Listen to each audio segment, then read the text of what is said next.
I love coffee. I have one ready for you. Thank you so much. That's really kind. I know it's a coffee break, but could I ask you a question? Yes, sure.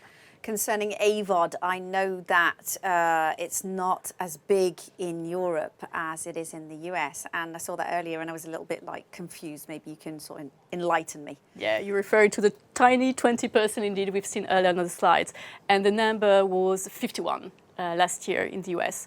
So yeah, there's this big gap. There are a few explanations for that. One would be that for the likes of Pluto or Rakuten TV to really increase their awareness and their content in Europe, you need very, very heavy and strong marketing budgets. Yes. So that for once. In the US, there are also those well-established, powerful, what they also call fast, such as Roku, that they have. But for me, the most important one is that in Europe, actually, we have this really great free-to-air TV content that people can watch live, can watch on the BVOD platforms. So there is no really need for the Europeans to go after more content for free. They already have a lot and very qualitative. Perfect. That's so much clearer. Thank you very much. Welcome. So are we ready to have ads on our content platform? You may remember from last year's study that consumers are not so fond of ads, of course, but did the actual economic context change our minds? Well, let's find out in part 2. Will inflation change the way we accept ads? That's the question. Well, that's what some content platforms seem to be actually betting on at the moment. What is their strategy, Jean-Baptiste? Well, we've seen that our usage of the big screen is very diversified, in terms of platforms. But until now, these platforms were clearly separated between the ones where you paid and you didn't have any ads, and the ones that were for free, but where you saw ads. What we see at the moment is really a mix in the genres and in the business model. So will this change the face of the advertising market? Well, 2022 was a year of economic slowdown. And what happened is that the consumers, they have less budget to put onto their platforms. And the investors, they also have less money to invest into companies. So the companies, they have to become more profitable, but without this money, without increasing the price. So what do? Well, they offer advertising. That's true for the streamers, Netflix, Disney+, but for a lot of other companies, Uber, Marriott, they are all selling advertising at the moment. Okay, and is this a winning bet? Well, let's have a look at a very concrete case. Netflix, in November 2022, they launched an ad-supported subscription in 5 of the 10 European markets that we surveyed. And we asked our European respondents if they were interested or not into this basic tier with ads, as they call it. Overall, it seems very interesting because 40% of the respondents say they would subscribe to it. But if you scratch a bit the surface, you see that it's only 14% of them that say they are definitely interested in it. The majority of the people, they are in the gray zone of probably yes, probably not, for 57% of them. Okay, but it seems like, when I think about it, a rational choice to not accept ads and pay less. So why doesn't this actually appeal to Europeans? Well, Europeans seem to be allergic to ads.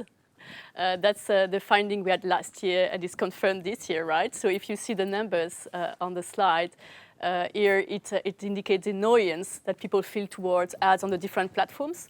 Well, it's quite high.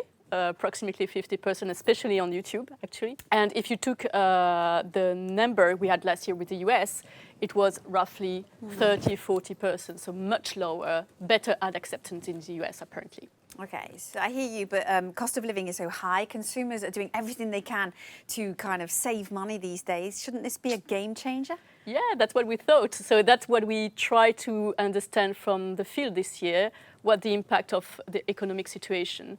So the first learning here is that actually when we ask people, what is your outlook, your perception for the coming months for your own economic situation, actually 70% of them say, well, it should be okay, or it should even improve for most of them. So that's a first thing. And then when we zoom into what will be the impact on their video budget, here as well, we see that the situation is not dramatic at all. Video consumption is that important for the European that even in inflation context, they say that they will keep their video budget of the household stable or even increase it. Only 18%, that's not a lot, say that they are planning to decrease it for the coming months. So what do they actually want? Yes, that's also what we've tried to understand. And actually, it's quite funny. There is a lot of confusion on what people want regarding advertising. So we ask different questions. And here you can see that half of them agree on two very different statements. So they would say, well, yeah, I prefer to pay and not see any ads. But they also say at the same time, well, I'm ready, to see some ads if I have access to good premium content for free or at a lower cost. So, yes, They don't know. Europeans are not quite convinced at the moment, but we're Exactly. facing an evolution of content platform models, aren't we? During our coffee break, so you mentioned to me that the European broadcasters' offers were really quite strong. How do they adapt to the new reality of the living room today? So I think it's a good introduction of Paul Ridsdale. So he's a marketing director at ITV. And I think it's good if you have a call with him now.